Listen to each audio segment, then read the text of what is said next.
Bharat under 18 Asia cup hockey का champion बन गया है। फाइनल में उसने मेजबान जापान को शिकस्त दी।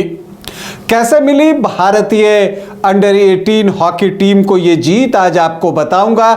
लेकिन पहले बता दूं कि आप देख रहे हैं न्यूज बाइस्कोप और मैं हूं Rakesh Ranjan. Under 18 Asia cup hockey का फाइनल मुकाबला जो खेला गया वो मुकाबला भारत और जापान के बीच था और इस मुकाबले में कांटे के मुकाबले की उम्मीद थी, क्योंकि ग्रुप मैच में जापान ने भारत को शिकस्त दे दी थी। भारत को उसका हिसाब चुकता करना था और यह देखने को मिल गया। दूसरे ही मिनट में खेल शुरू होते ही भारत ने हमला बोला, पेनल्टी कॉर्नर अर्जित किया और भारत के लिए पेनल्टी कॉर्नर अर्जित करने का मतलब था कि आशीष तनी पूर्ति ड्रैग फ्लिक करेंगे और इसका मतलब होता है गोल। एग्जैक्टली वही हुआ। भारतीय टीम दूसरे मिनट में ही एक गोल की बढ़त पर आ गई। पहला क्वार्टर इसी बढ़त पर समाप्त हुई, भारत 1 जापान 0। दूसरे क्वार्टर में शुरुआत में जापान ने भारतीय टीम को रोकने की कोशिश की, लेकिन एक बार फिर से उससे वही गलती हो गई जो नहीं होनी चाहिए थी। मतलब भारतीय हॉकी टीम को पेनल्टी कॉर्नर मिल गया। यह खेल का 28वां मिनट था। एक बार फिर से जो है यहां पर आशीष पूर्ति ने गोल करके भारतीय टीम को 2-0 की बढ़त दिला दी। अभी इस गोल के झटके से जापान उबरा भी नहीं था कि उनके डिफेंस से एक मिस्टेक हुआ।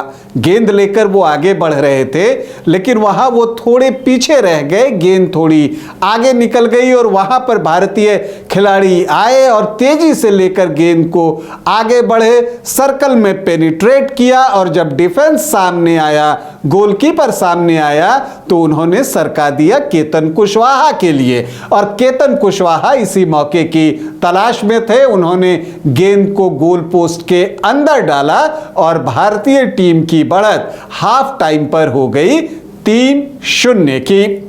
भारतीय टीम 3 गोलों की बढ़त पर था। हाफ टाइम के बाद खेल शुरू हुआ तो भारत ने चौथे गोल के लिए भी ज्यादा इंतजार नहीं किया। 34वें मिनट में एक बार फिर से भारतीय टीम को पेनल्टी कॉर्नर मिला और आशीष तनी पूर्ति ने अपनी हैट्रिक पूरी की और भारत के लिए यह गोलों का चौका था।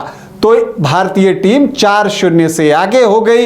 इसी स्कोर पर तीसरा क्वार्टर समाप्त हुआ। चौथे क्वार्टर में भारत कुछ अवसरों पर थोड़ा डिफेंसिव रहा और इसी में एक अवसर बना, जापान के लिए पेनल्टी कॉर्नर मिला, लेकिन उन्होंने डायरेक्ट ड्रैग फ्लिक नहीं किया। गेंद जैसे ही ड्रैग फ्लिकर के पास पहुंची, उन्होंने एक बैक पास किया अपने साथी खिलाड़ी के लिए। वो अनमार्क थे, उन्होंने एक जबरदस्त शॉट लगाया और जापान के लिए इस मैच का एकमात्र गोल किया। स्कोर हो गया भारत 4 जापान 1। उसके बाद बाकी बचे 8 मिनटों तक जापान कोशिश करता रहा। उसने अपने गोलकीपर तक को बाहर बिठा दिया ताकि वो और अटैक कर सके, लेकिन भारतीय डिफेंस को वो भेद नहीं सका। और जब फाइनल हुटर बजा तो स्कोर बोर्ड दिखा रहा था भारत 4 जापान 1, जो ये बात बता रहा था कि भारत अंडर 18 एशिया कप का चैंपियन बन गया है। भारतीय अंडर 18 हॉकी टीम को हमारी ढेर सारी शुभकामनाएं और बधाई। इस टीम के कुछ खिलाड़ी ऐसे हैं जो आगे चलकर भारतीय सीनियर टीम में भी जो है अपनी भागीदारी निभाएंगे। खास करके जो सिलेक्टर्स होंगे वो नजर रखेंगे आशीष तनी पूर्ति पर। फिलहाल एक बार फिर से आपको बता दूं कि अंडर 18 एशिया कप हॉकी का चैंपियन बन गया है भारत। उसने फाइनल में मेजबान जापान को 1 के मुकाबले 4 गोलों से शिकस्त दी। आशीष तनी पूर्ति ने गोलों की हैट्रिक लगाई। अभी के लिए इतना ही, इजाजत दें, नमस्कार। क्रिकेट के विश्व मंच पर छा रही हैं रांची की प्रतिभाएं। इन प्रतिभाओं को संवार रहा है जेके इंटरनेशनल क्रिकेट एकेडमी। अनुभवी कोच की देखरेख, सुविधाओं से लैस जेके क्रिकेट एकेडमी अनुशासन और आत्मविश्वास का विश्वास भरा सफर।